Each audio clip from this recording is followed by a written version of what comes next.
losing to a team that is playing so huge 28-3, 22 minutes in, the quickest. Explain how you can make a profession out of this. How do they actually get paid?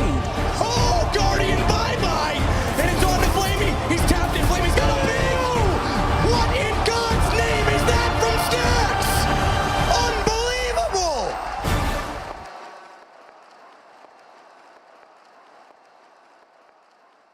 And I say, player contracts still exist in this ridiculous dark ages mentality where basically whatever the company, the gaming organization can get out of the player, they'll take it, whatever they can get. And they Hey, this is Emma. Welcome to Esports, Pro Players and the Law, Episode 2.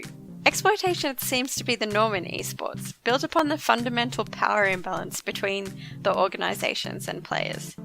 Players are not legally considered employees by these organizations, but instead are contractors, meaning that they do not have the traditional rights and protections of employees. So if you're an up-and-coming player who's been asked to join a team or organization, what do you need to be aware of in the contract so that you don't agree to a disadvantageous or unfair contract? But firstly, big disclaimer. I'm not a lawyer, and this should not be used as legal advice. Before signing any contract, you should always get legal advice. If another party tries to prevent you from getting legal advice, it might be considered undue influence, rendering the contract void. Additionally, I want to point out that this analysis is very, very general, as contract and employment law varies from country to country, and at least in Counter-Strike, there are a dearth of nationalities involved. So what are the clauses to look out for? Well, firstly, jurisdiction. This is a clause that is often overlooked in commercial contracts, and it could have a major impact on the agreement should there be a dispute. For example, if there is a dispute, you need to be aware of which jurisdiction the dispute will be heard. This is a clause that is often overlooked in commercial contracts and could have a major impact on the agreement should there be a dispute. For example, if there is a dispute, you need to be aware of in which jurisdiction the dispute will be heard, and this clause will specify that. The jurisdiction also determines things like the rights afforded to you as a contractor or an employee. There even may be protections in a certain jurisdiction to prevent from exploitation. For example, Australia has legislation that protects independent contractors from unfair or harsh contracts. Next, you need to be aware of limitation clauses. Limitations are clauses within contracts that limit your ability to bring legal action against another party. And a limitation that I've seen in a real esports contract is one that limits the time after an incident that a player could sue their organisation. Whilst I'd be incredibly surprised if this limitation would be held up in court, if it's in a contract you're about to sign, maybe you should think again about signing it. And finally, you need to be aware of clauses that govern identity and publicity rights, sometimes called personality rights. The right of publicity is the right to control the commercial use of your name, image, likeness, voice, handle, or any other aspect of your identity. In essence, the right of publicity is the right to market yourself. In a contract, a player may license or assign this right to their team or organization.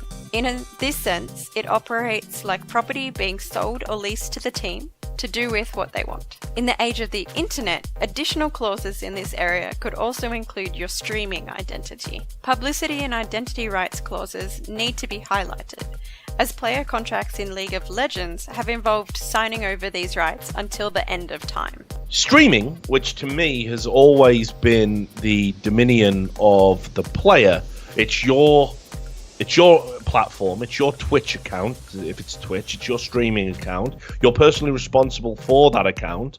You very often have that account before and after your tenure with the team. Yet when you sign a contract with a team, suddenly they own that as well. In the real world, best practice includes limitations on the assignment of identity and publicity rights.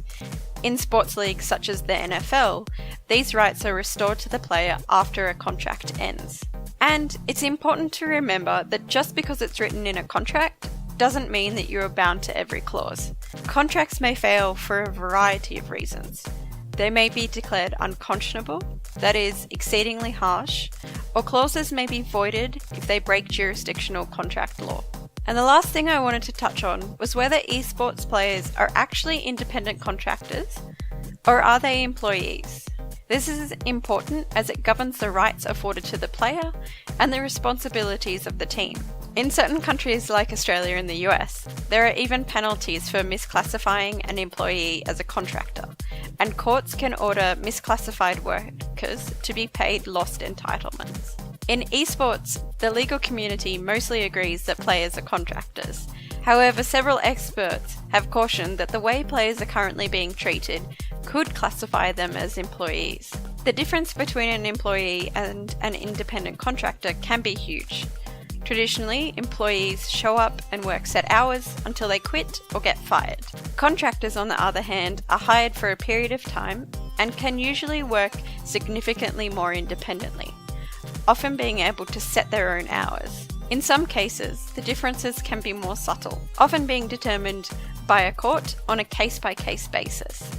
If a typical esports contract was brought before a court to determine whether the player was a contractor or an employee, there would be a focus on the level of control the team exercises over the player's work and the manner in which that work is performed. The greater the control, the more likely the court is to find that the player is an employee. So thanks for watching episode 2 of Esports, Pro Players and the Law, and tune in for the next video, looking at governance and regulation in the sport.